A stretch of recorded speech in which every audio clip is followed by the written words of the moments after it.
If you haven't heard of Supernatural by now, I'm honestly impressed. It ran for 15 seasons and became a genre-defining TV legend. Two brothers, a muscle car, and enough ghosts, demons, angels, and end-of-the-world threats to last multiple lifetimes. It's dramatic, scary, emotional, and somehow hilarious too. And if you've never watched it, this recap is your spoiler-free roadmap to get started. Or a nostalgia trip if you're already part of the SBN family. And we're not just covering the plot. We've packed this with fun facts about the cast and crew, pranks, friendships, set stories, even a few surprises you probably didn't know. Let's hit the road, season by season. No spoilers, just pure supernatural greatness. Season 1 kicks off with a personal mission. Two brothers, Sam and Dean Winchester, hit the road in their '67 Chevy Impala to find their missing father. But it quickly becomes something bigger. They start hunting down creatures from urban legends, facing terrifying supernatural threats, while unraveling the mystery of their family's past. It has that gritty, early 2000s feel. Each episode is standalone, but there's a strong emotional core. The brotherhood is the heart of the show, even when they disagree. You start to feel that family don't end in blood vibe from the very beginning. Jared Padalecki almost skipped this role. He had just wrapped Gilmore Girls and was unsure about doing another series. And get this, Jensen Ackles originally auditioned for Sam before getting cast as Dean. Their chemistry read? Electric. Instant click. Also, that Impala, only one car at first. By the finale, they had over a dozen versions, some for stunts, some for close-ups, and one that Jensen actually owns now. Plus, the show's soundtrack, classic rock heaven. It's practically a character itself.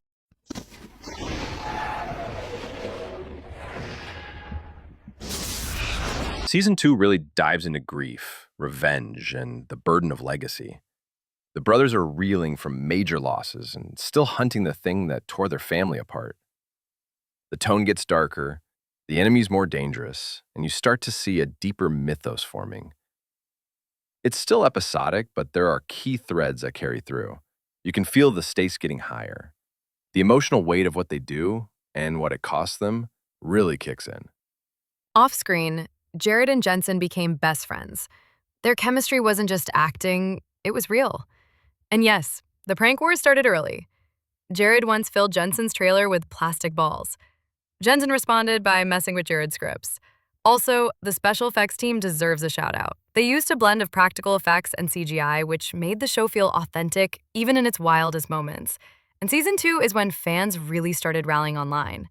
The SPN family was officially born.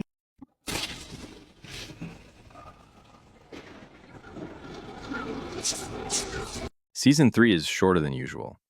Just 16 episodes due to the 2007-2008 writer's strike. But it hits hard. There's a ticking clock, a soul on the line, and a deal that changes everything. The urgency is intense, and the emotional tension between the brothers skyrockets. Themes of sacrifice, regret, and fate dominate every episode. One brother's guilt is eating him alive. The other, doing everything possible to smile through the pain. This season introduced one of the most iconic female villains in the series. Cunning, stylish, and unforgettable. Fans loved to hate her. And because of the strike, the production team had to make big story decisions fast.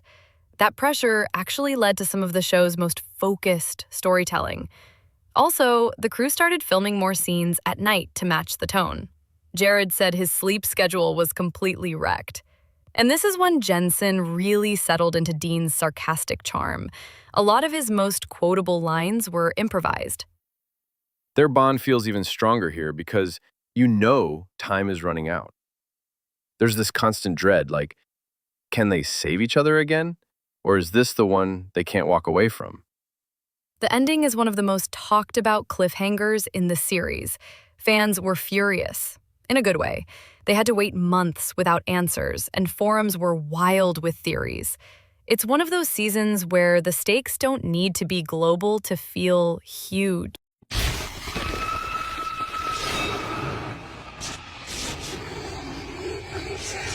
Season 4 completely changes the game. Angels arrive, and suddenly we're not just fighting demons, we're in a full-on heaven versus hell showdown. The lore expands in a major way, and the story goes from spooky road trip to cosmic battle. It's also the beginning of some serious emotional fractures. Secrets are kept. Trust is tested. The stakes are no longer just about survival. They're spiritual. And then there's Misha Collins as Castiel. His entrance? Iconic. Storms, wings, power, and boom, instant fan favorite. Fun fact, Misha only expected to be in 3 episodes. Fans had other plans. He became a series staple. This season also marks a turning point for the show's look.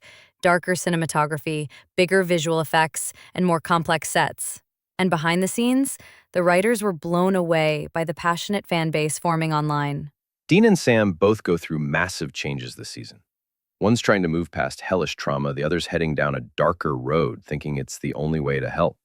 Their paths keep crossing, but they're not always aligned. And let's not forget, the chemistry between the leads and Misha, electric. Off camera, the trio became close, and the cast began joking that Misha's dry humor was almost too good. This season built the foundation for some of the most important arcs in the entire series.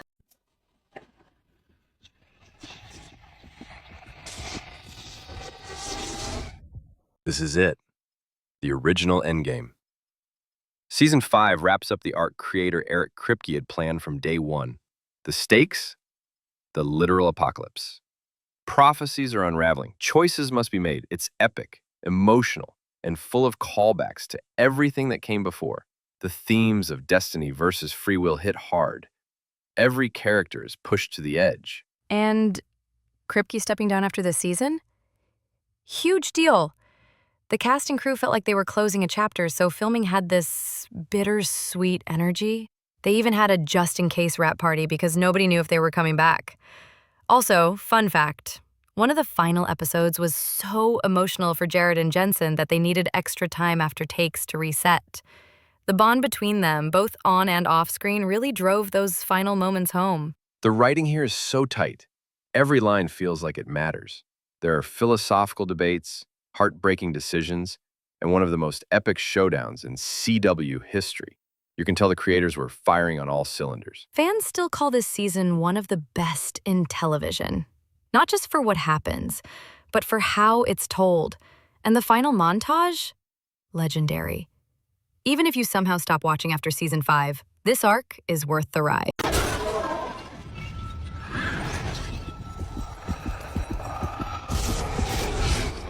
Season 6 hits the ground running, and running weird. The apocalypse might be over, but things aren't back to normal. One of the brothers is different, and the other is desperately trying to hold things together. The vibe shifts to something more psychological, even noir at times. You get new monsters, shady alliances, and moral gray areas. The big question becomes, what are you willing to sacrifice to keep going? Behind the scenes, this was the first season without creator Eric Kripke as showrunner. Sarah Gamble took over and the tone changed noticeably. She leaned into mystery, inner conflict, and slow burn reveals, which made some fans nervous at first, but it paid off big by the end. Also, this is the season where Jensen directed his very first episode, Weekend at Bobby's. He crushed it. Everyone on set said he was super prepared. And Jared? He had to play some seriously nuanced emotional beats this season that had fans theorizing like crazy. Yeah, there's a major arc this season where you start questioning who you can trust, even the people closest to you. It adds a lot of tension between the brothers. The usual dynamic, totally shaken. Also, trivia time. The creature effects team started experimenting with more practical makeup in this season. Some of those Monster of the Week episodes had downright cinematic designs. And let's not forget, Season 6 laid the groundwork for one of the biggest twists in the entire series.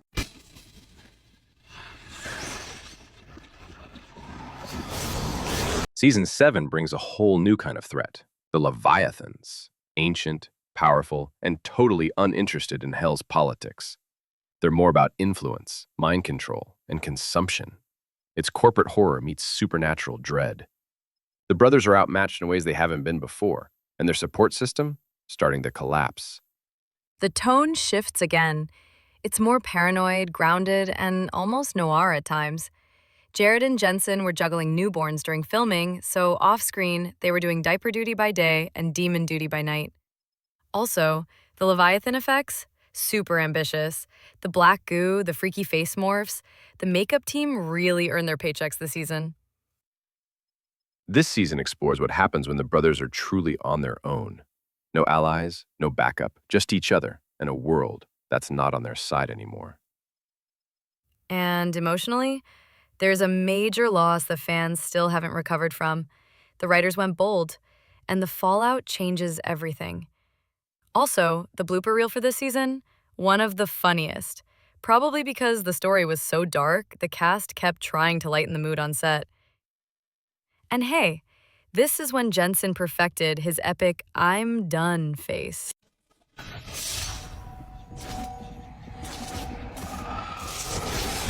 Season 8 starts with a time jump and new secrets. The brothers are at odds, and a new arc involving ancient tablets and divine trials drives the plot. It's about redemption, legacy, and testing faith in each other. One of the brothers returns with scars, physical and emotional, and there's real tension between them. They both want to move forward, but on very different terms. Jeremy Carver returns as showrunner, and the storytelling becomes more serialized. This is also when we get the Men of Letters bunker, which became their new home base and a major fan favorite. And let's not forget the trials. They're intense, mystical, and deeply personal. The idea of sacrifice takes on new meaning. Behind the scenes, the cast had fun with the new set. The bunker was so detailed and cozy that Jared joked it was the most comfortable place they'd ever filmed in. And the emotional weight of this season really gave the actors room to stretch. You can feel that growth in their performances.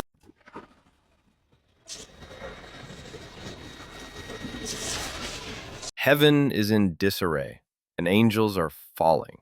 Season 9 deals with the aftermath of divine warfare and tests Sam and Dean's trust more than ever. The emotional core is heavy, with impossible decisions all around. You really see cracks forming in their dynamic, as both brothers try to cope with trauma in their own way. There's also a deeper dive into angelic politics and heavenly factions. It's not just about who's good or bad anymore, it's about power, purpose, and survival. The production team added even more VFX work for the angelic scenes. Misha Collins officially became a series regular again, and yes, the prank war was alive and well. Plus, this season introduces some fan-favorite guest stars. One highlight, Jared tackled emotionally demanding scenes that really stretched his acting chops. And the crew even had to pause filming a few times because of how intense they got. Meanwhile, Jensen's quiet moments as Dean hit just as hard, and fan theories about what was really going on with certain characters kept online forums buzzing all season long.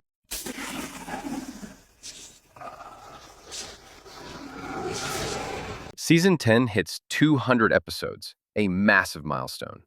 The focus is on the consequences of past choices, and one very dangerous mark that starts changing Dean in ways nobody saw coming. It's a more introspective season, diving into identity, guilt, and redemption, especially as Dean starts to change in ways that worry everyone. The season balances action with emotional beats. You really see the toll of their choices, and how far they'll go to protect each other. The stakes feel personal, even when the enemies are supernatural. The 200th episode is a meta-musical episode. That's right, the characters put on a school play based on supernatural. It's weird, wonderful, and a total love letter to the fans. The cast had an absolute blast filming it, and you can see it on their faces. Behind the scenes, the crew threw a huge celebration for hitting 200 episodes, complete with speeches, bloopers, and custom Team Free Will jackets. Jared and Jensen reflected on the show's unexpected longevity and how fan support made it all possible. There was cake, tears, and yes, another round of pranks.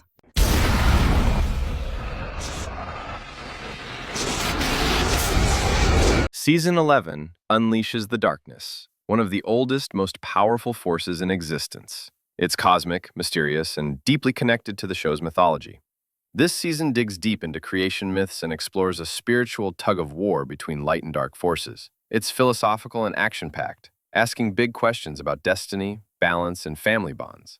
The visual effects go next level, especially in depicting celestial powers. The story arc is rich and poetic, and it forces the brothers to reevaluate their purpose in a much larger cosmic story.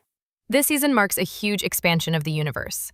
Jared and Jensen had more input on story direction, and the fandom's global reach exploded. Conventions, gishwas, charity campaigns, all booming. Misha Collins brought his A-game, especially in emotional scenes that became instant fan favorites.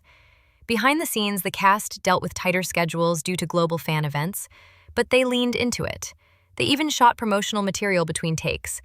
The energy was intense, and the fan theories about the Darkness character lit up Reddit and Tumblr like wildfire.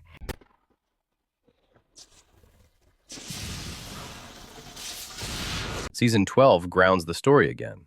It's about family, including family you thought you'd lost. There's a new human enemy in town, and old wounds start to reopen.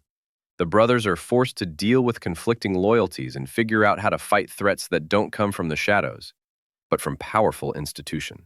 It also explores generational trauma and how cycles repeat or break. It's emotional and layered with a lot of shifting dynamics that test everyone. The British Men of Letters storyline brought new characters and global reach. There were a lot of internal debates among the cast and crew on how to portray these outsiders, and it led to some of the show's most intense set pieces. Also, fun fact, this season featured more episodes directed by cast members than ever before. Richard Speight Jr., who played Gabriel, directed several fan-favorite episodes. Plus, Jared and Jensen were juggling their growing families and still making time to connect with fans on the convention circuit. Total pros.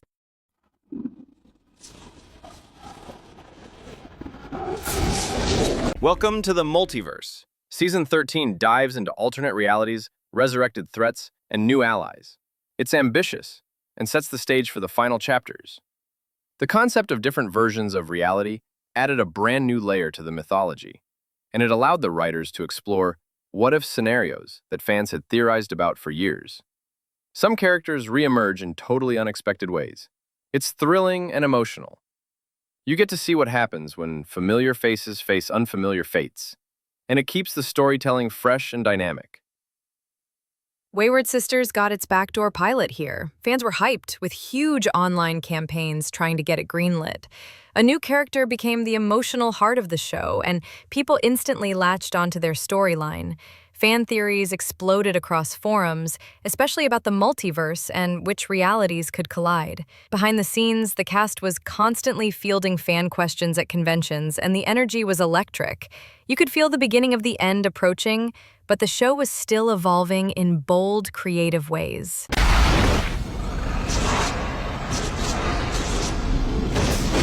This season blurs the line between hero and villain. Themes of control, free will, and identity dominate. It feels like the calm before the storm. There's a slow build to something massive, and the writing makes you feel that growing tension in every scene. Dean's struggle this season is especially powerful. He's dealing with inner conflict on a whole new level, while Sam is pushed into more of a leadership role. Their relationship shifts again, and it's subtle but impactful. Misha's Gish scavenger hunt was now massive, raising millions for charity with help from fans around the world. Jared became a major advocate for mental health with his Always Keep Fighting campaign. Jensen took on a dual role this season, which pushed him as an actor and gave fans one of the wildest transformations we've seen. Also, the fan support this year, huge. There were fan murals, tribute art, and viral social media campaigns thanking the cast for their work. This season really showed the bond between the show and its fans.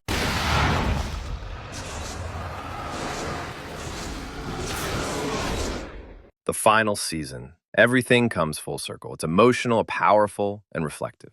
Every choice, every scar, every bond, it all matters here. There's a sense of closure, but also a deep sadness knowing this journey is ending. The show pulls together threads from the entire series, callbacks, emotional echoes, everything leading to this final chapter. Dean and Sam are forced to confront not just monsters, but their legacy, what they leave behind, what they meant to each other, and what they meant to the world they saved, over and over again. The last day of filming was intense. Speeches, tears, hugs. They even did a graduation-style ceremony for the cast and crew.